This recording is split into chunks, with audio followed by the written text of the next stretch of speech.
자, 지금부터는 정치의 맥락과 그 이면을 짚어주실 전문가분들과 함께하도록 하겠습니다. 어서 오십시오. 안녕하십니까. 안녕하세요. 자, 리포트 보신 대로 이 어제 한동훈 대표가 이 작심한 듯 기싸움을 벌이고 있습니다. 그리고 보란 듯이 국정감사장에도 등장해서 자, 진행 중인 9개 상임위 회의장을 돌았다고 합니다. 자, 화면부터 보시고 이게 뜻하는 바가 뭔지 짚어보도록 하겠습니다.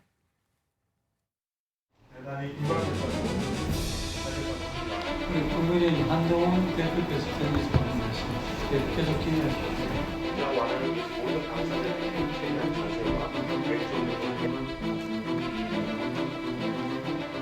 만약에 여기 의원장님의 엄마 입장에서 애들한테 아무것도 해줄 수 있는 게 없습니다. 정말 너무 힘듭니다. 우리 국민의힘의 우리 한동훈 당 대표께서 우리 감사를 하시느라고 고생하신 우리 위원님들 유문 및 격려를 하시기 위해서 잠깐 방문하셨습니다. 또 오랜 국감 기간 동안 너무 노고가 많으셨던 것 같습니다. 위원님들 너무 노고 많으셨습니다. 보좌진들 고생 많으셨습니다. 고맙습니다. 건강 잘 챙기십시오. 고맙습니다. 예, 보신 대로입니다. 이 서정욱 변호사님이 국감장 방문이 예정에 없던 거라고 하고 20분간 돌면서 의원, 보좌관 그리고 증인들까지 악수하고 일일이 인사하는 모습 저희가 봤는데, 자, 이 원외 당 대표가 이 시점에 지금 말들이 여러 정치권에서 많이 나오는 이 시점에 이 국감장을 밟고 또 마이크까지 잡았습니다. 전에도 있던 상황입니까? 제가 이제 제 기억으로는 이게 전 처음 보는 것입니다. 아마 이게 국감 도중에 들어갔는지 아니면 이제 잠깐 정회나 시작 전인지 그 시간대는 제가 정확하게 모르겠는데 예. 아마 이제 의도는 저는 두 가지로 봐요. 하나는 이제 당 대표가 원내 원외 모든 걸 이게 다 통할한다. 이걸 이게 보여주는 거죠. 실제 원외 대표이기 때문에 추경호 원내대표가 이제 원내 이런 원내가 하겠다. 네. 이런 식으로 이제 좀 논란이 있었잖아요. 네. 그래서 이제 원내 업무도 당 대표의 관할이다. 이걸 이제 보여주는 의도하고요. 그다음에 의총이 또 있잖아요. 국감이 끝나면 예. 다음 주에 할지 그다음 주에 할지 추경호 대표가 얘기를 했죠. 특별감찰관 네. 문제 관련해서 네. 그래서 이제 의총에 극단적인 경우는 이게 표대결까지 갈 수 있다 이런 말도 나옵니다. 그래서 이제 좀 스킨십을 강조하려는 이런 이제 의도가 아니었나 이래 봅니다. 그렇군요. 자, 강선필 대변인, 일단 서 변호사 두 가지 이유를 들었는데 동의하십니까? 다른 이유가 더 있겠습니까? 어떻습니까? 그런 의미도 저는 있었다고 보는데요.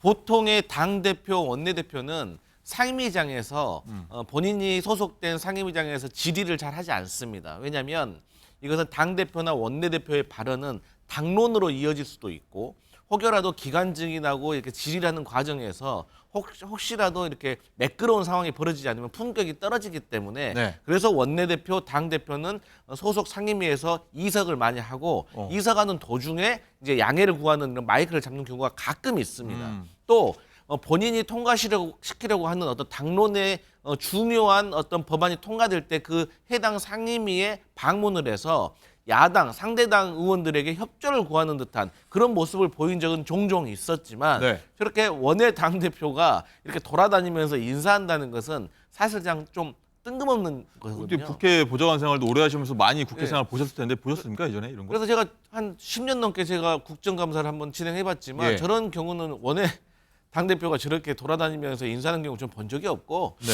저는 아무래도 이제 그 국정감사는 원내의 시간이다 보니까 원내 당대표로서 뉴스 한 줄 한번 나오게 해보려고 하는 그 정도의 가십성이 아닌가 저는 그렇게 느껴집니다. 어쨌든 이례적인 상황이라는 건 분명히 의도가 있을 겁니다. 어떤 의도인지 저희가 한번 하나씩 분석해 보고 있는데, 일단 서 변호사님, 특별감찰관 임명 두고서 한 대표가 조금 전입니다. SNS에 이런 글을 올렸습니다. 이 특별감찰관 임명은 현재도 유효한 우리 당의 대선 공약이다. 이게 실천하는 게 기본값이고 반대하려면 이유를 대라. 어떻습니까? 친윤 쪽을 겨냥한 메시지가 아닌가 싶기도 한데 어떻습니까? 제가 보기에 친윤에서 반대하는 사람 없어요. 아마 이제 민주당이 반대할 겁니다. 민주당을 향한 메시지다 보시는 겁니까? 그럼? 물론 이제 한동훈 대표는 당을 향해서 했겠지만 네. 좀 방향을 잘못 잡은 것다 이 말이죠. 왜 그러냐면 이제 대통령도 특별감찰관을 받겠다는 게 대선 공약이에요. 네.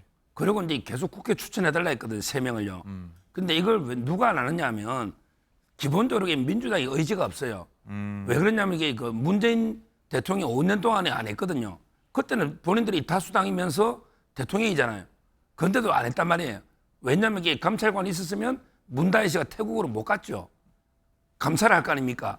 그러니까 제 말은 지금도 민주당이요. 네. 뭐 의지가 없는 것 같아요. 오히려 이제 그 특검으로 가자 감찰관보다는 실익이 없지 않냐 이런 데 그 입장이고 아마 이제 국민의힘의 친윤 의원들은 그 북한 인권재단 있잖아요. 네. 인권재단의 이사를 지금 8년째 추천 안 하고 있거든요.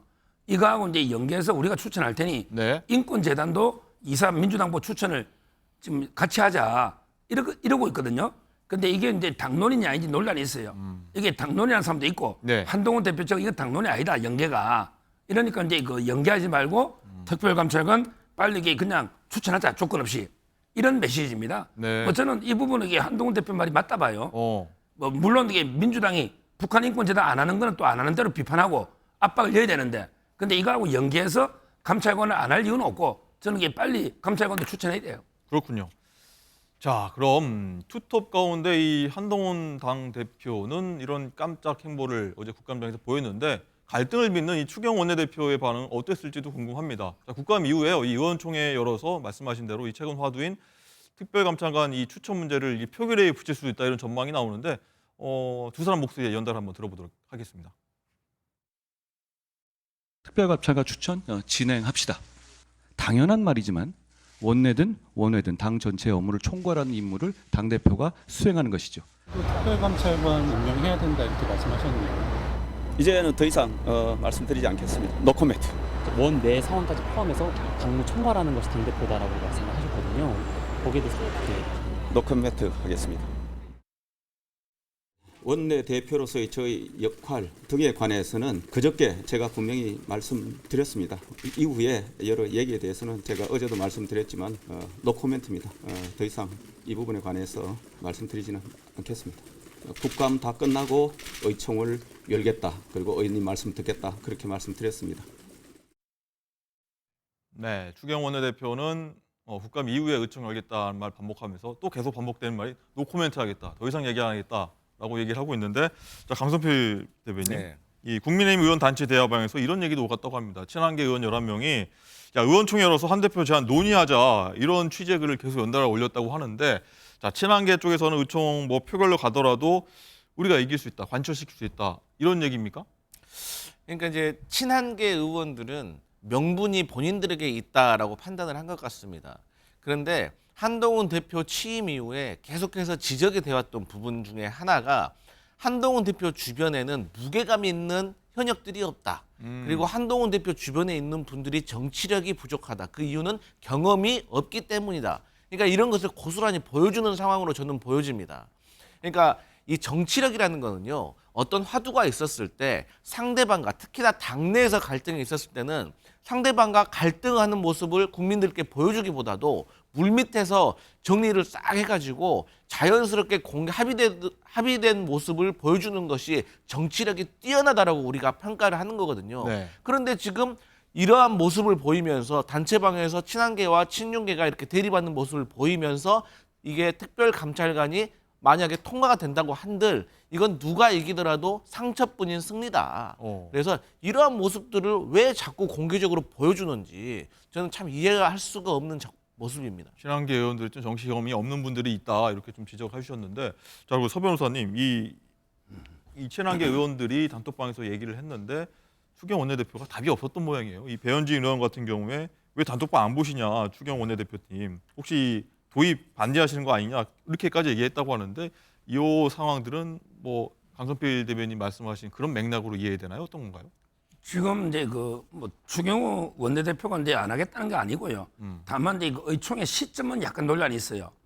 지금 사실상은 이제 그 종합 국감으로 거의 끝나가고 있잖아요. 이번 달 다음 주면 끝나겠죠? 예. 그러니까 이제 그 친한동훈계에서는 가능한 빨리 하자.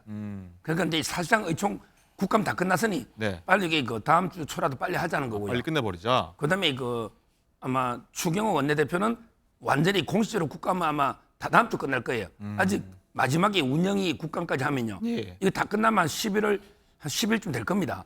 그러니까 이제 그 뒤로 최대한 이게 좀 뒤로 미루자는 게 추경호 원내대표나 원내대표로서 할 수 있는 말일 것 같긴 예, 하네요. 그렇죠. 원내 그런 이제 얘기니까. 친윤의 뜻인데. 예. 근데 제가 좀 전에 이야기한 것처럼 이 부분은요. 윤석열 대통령이 그 한 번도 이걸 뭐 조건을 달거나 반대한 적이 없어요. 저는 빨리 이걸 이렇게 도입하는 게 좋아요. 어차피 이게 계속 특검 공세를 하잖아. 특검보다는 이걸 받는 게 여러모로 낫고요. 그리고 이제 무엇보다 이제 법에 규정된 제도는 원래 두야 되는데 민주당이 이제까지 5년간 안 두고 최근에도 의지가 민주당이 특별감사 임명하라고 한 걸 기억이 납니까? 요구를 안 했잖아요. 이제는 이제 저는 빨리 정상시행이 맞아요. 네. 민주당 얘기 들어봐야 될 것 같은데요. 이 시점에서 특별감찰관 도입 얘기. 근데 이제 특별감찰관 도입하는 것은 차후에 일어날 일에 대해서 예방적인 차원인 거고요. 저희 민주당이 요구하고 있는 특검은 과거에 이미 벌어진 잘못에 대해서 우리가 한번 잘잘못을 가려보자는 취지인 겁니다. 그렇기 때문에 뭐 특별감찰관을 임명을 하든지 제2 부속실을 설치를 한다고 해서 과거에 있었던 잘못이 사라지는 건 아니기 때문에 저희 민주당이 특검법 추진을 멈추지는 않을 것이라는 걸 보여주고요. 저는 어쨌든 간에 저희 민주당도 사실 과거에는 공수처와 관련돼서 중복된 어떤 면이 있기 때문에 특별감찰관을 임명하지 않았지만 네. 어쨌든 지금 국민의 눈높이라든지 대통령 부부에 관련된 국민들의 어떤 시선을 봤을 때는 저는 특별감찰관을 임명하는 것이 본인들에게 좀 좋지 않겠냐 그렇게 생각합니다. 알겠습니다. 어쨌든 이 한 대표와 친한계 쪽에서 많이 푸시하는 모습, 강하게 밀어붙이는 모습인데 친윤계도 결코 밀리지 않겠다.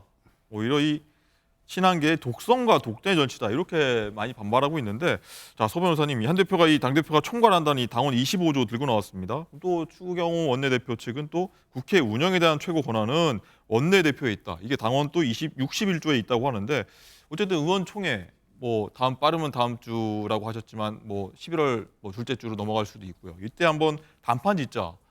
거의 내전 분위기인 것 같아요. 그러니까 이제 이런 싸움을 보면요, 지지층들은 이제 속이 터지는 거예요. 그리고 이제 민주당이나 야권에서는 환호하고 있는 거예요. 계속 이 싸움을 계속 붙이는 거예요. 예. 한동훈 파이팅 이러면서 조국 대표나 박지원 의원들이 계속 글을 올리고 있잖아 지금요. 저는 이거 가지고 이렇게 당 대표와 원내대표 싸우는 게 맞는가 이런 생각이 들어요. 당 대표는 이제 당원이 뽑은 거잖아요. 당원이. 그러니까 당의 모든 업무를 통할할 수 있는 거죠. 원외라해서 당의 원내 일도 저는 통할할 수 있다 봅니다. 이거는 이제 한동훈 대표 측 말이 맞아요. 다만 이제 구체적인 원내 대책이나 구체적인 이제 실무, 대야 협상 이런 거는 이제 또 원내대표 역할이 있으니 서로 이제 각자 역할을 좀 존중해주면서 힘을 합쳐서 나가야지. 이런 걸 가지고 서로 내고나이다 니고나이다 싸우는 게 좀 볼썽사납다 이런 여론이 압도적입니다. 네, 민주당이 한동훈 대표 보면서 화이팅한다 이런 여러 인사들의 SNS 내용까지 전해주셨는데, 강성필 대변인 그렇다면은 네. 어떻게 바라보시는지 구체적으로 이제 국민의힘이 108명 의원인데 이런 분석까지 많이 나옵니다. 친윤계 의원은 3, 40명, 네. 친한계는 한 20여 명 된다고 네. 하는데 실제로 표결에 들어간다고 하면은 어떤 결과가 나올지 사실 궁금하긴 하거든요. 어떻습니까? 제가 앞서 말씀드렸지만 누가 이기든지 상처뿐인 승리일 것이다. 그리고 이 정치권도 마찬가지입니다. 작용 반작용의 원리가 작동합니다. 네. 그러니까 친한계에서 특별감찰관을 관련해 가지고 이렇게 밀어붙이면 이 친윤계에서도 흩어져 있다가도 결집할 수밖에 없는 겁니다. 이거 너무한 거 아니야? 선을 넘는 거 아니야? 그러는데 사실 국민들이 바라봤을 때는 얼마 전에 민주당 같은 경우는 민생을 위해서, 주식시장 활성화를 위해서 금투세를 가지고 활발하게 찬성이냐 반대를 가지고 논의를 하고 있는데, 이 여당이라는 사람들은 지금 이런 민생에 대해서 다투기보다는 그저 정쟁의 내분을 지금 내분으로 이제 겪고 있는 모습을 보면 국민들이 어떻게 생각을 하겠습니까? 사실 특별감찰관이 중요한 문제죠. 하지만 지금 나라 걱정할 때지 지금 특별감찰관이라는 소소한 문제를 두고 지금 여당 내에서 원내대표와 당대표가 싸울 때인가 한심스럽습니다. 네, 서 변호사님 조금 전에 화면 나갔습니다만 이 친윤계, 친한계 그리고 개파색이 없는 의원들 분석하는 기사들이 언론사마다 내놓고 있는데 지금 보시는 대로입니다. 자, 어떻게 보셨습니까? 이 정도로 파악이 되는 건지, 또 표결되면 좀 어떻게 될 건지 전망하십니까? 지금 이제 일반적으로는 저 정도 분류가요. 네. 일반적으로는 이게 대충 맞는 것 같아요. 친윤이 한 3, 40명, 한 20여 명 정도 있는데. 네. 그런데 문제는 이제 극단적으로 대립하면요, 확 줄 수가 있어요. 무슨 말이냐면 이제 20여 명이라도 진짜 극한 대립에서 이제 한동훈 대표가 만약에 당을 깨고 나가버린다. 탈당. 이럴 때는 이게 20여 명이 따라갈 수는 없어요. 탈당이요? 예를 들어 가정했을 때 이제 제 말은 평소에는 이제 한동훈 대표 측에 우호적인 의원이 한 20명 되는데, 제 말은 극한적인 대결 분당이나 이렇게 됐을 때는 저렇게 되게 어렵다는 거죠. 왜 그러냐면 저 20여 명 중에 이거 아마 비례가 대부분일 거예요. 비례 공천을 했잖아요. 뭐 한지아 의원처럼 비례 의원 예. 이런 분들은 이제 그 당을 나가버리면 이게 그 배지가 달아나 버려요. 탈당하면 그런 게 있고요. 그래서 아마 끝까지 한동훈 대표하고 운명을 같이 하는 이런 이제 찐한은 게 한 5명 정도 이렇게 보고 있고요. 그다음에 일반적으로 친한은 한 20여 명 이렇게 보고 있습니다. 그러니까 이게 뭐가 문제냐면요. 제가 상처뿐인 승리라고 했는데 네. 만약에 표결을 했다고 해봐요. 그러면 친한계가 만약에 승리했다. 그러면 윤석열 대통령이 탈당한다는 그런 귀결으로 이어질 수가 있고요. 또 반대로 친윤계가 승리하면 방금 또 서정욱 변호사님 말씀하셨던 것처럼 한동훈 사퇴해라, 탈당해라 이런 안 좋은 루머들만 돌 수가 있거든요. 그렇기 때문에 이런 문제는 물밑에서 조용히 해결해야 된다. 그것이 정치력이 있느냐 없느냐의 관건이다. 이렇게 보는 겁니다. 가정입니다만 뭐 말씀하신 김에 서 변호사님은 어떻게 보십니까? 이 결과가 나왔을 경우에 뭐 한동훈 당대표, 추경 원내대표 한 명은 뭐 리더십에 손상이 있을 수가 있거든요. 근데 어떻게 봐야 됩니까? 이거는 이제 그 표결로 가고 이런 일 없을 거예요. 그거는 이제 끝까지 최악의 가정이고요. 의총은 이제 대충 그냥 박수로 네. 만장일치를 하는데 제가 조금 전에 이야기한 것처럼 친윤 의원들도요. 굳이 그걸 반대를 할 이유가 없는 거예요. 지금은 대통령도 특별감찰관 받겠다 했고 공약이고 따라서 이제 그 저는 뭐 특별감찰관은 이제 물론 북한인권재단 이사도 이게 촉구해야 되지만 예. 연계시키지 말고 이번에야말로 이게 받자고 하면요. 우리 민주당이 주춤할 겁니다. 민주당 입장에서는 이게 특별감찰관 받아버리면 야 그러면 이게 김건희여사 특검법에 약간 이게 희석되는 효과가 있어요. 예. 이제 이렇게까지 김건희여사 감찰관 제도까지 도입해서 이제 감시하지 않냐. 예. 근데 굳이 뭐 특검까지 할 필요 뭐 있냐. 물론 이 특검은 과거 잘못이지만 감찰도 과거 잘못 감찰할 수 있어요. 물론 이 미래지향적인 것도 있지만 이게 되면요. 특히 친한 의원들 20명도 김건희여사 특검법을 찬성할 수가 없어요. 이미 감찰관까지 받아주지 않냐. 그러면 이게 특검을 막는 데는 아주 이게 감찰관이 예방주사입니다. 따라서 이 친윤 의원들도 그걸 알기 때문에 저는 이게 만장일치로 박수치 가지고 감찰관을 조건 없이 그냥 추천할 걸로 봐요. 그건 한번 지켜보도록 하겠고요. 어쨌든 이런 얘기 나옵니다. 당 지도부에서 이 도입 관련해서 80만 전 당원 대상으로 여론조사해보자. 요거는 어떻게 저희가 좀 이상을 받아들여야 됩니까? 이것도 이게 할 필요 없는 거죠. 그러니까 제가 그랬잖아요. 압도적으로 만장일치로 박수로 통과된다니까. 아니면 이게 친윤 의원들도 제가 설득 그렇게 될 수밖에 없어요. 그렇게 비교될 그래야만 이게 것이다. 특검을 또 막을 명분도 주고 그게 또 법에도 맞고 그다음에 윤 대통령 공약에도 맞는 거예요. 알겠습니다. 어쨌든 뭐 두 분 말씀 들어보면은 요즘 많이 나오죠. 심리적인 분당 상태 아니냐 이런 얘기를 하는데 그렇게 꼭 과장된 얘기인 것 같지는 않다 이런 생각도 드는데 저희가 한번 차차 한번 지켜보도록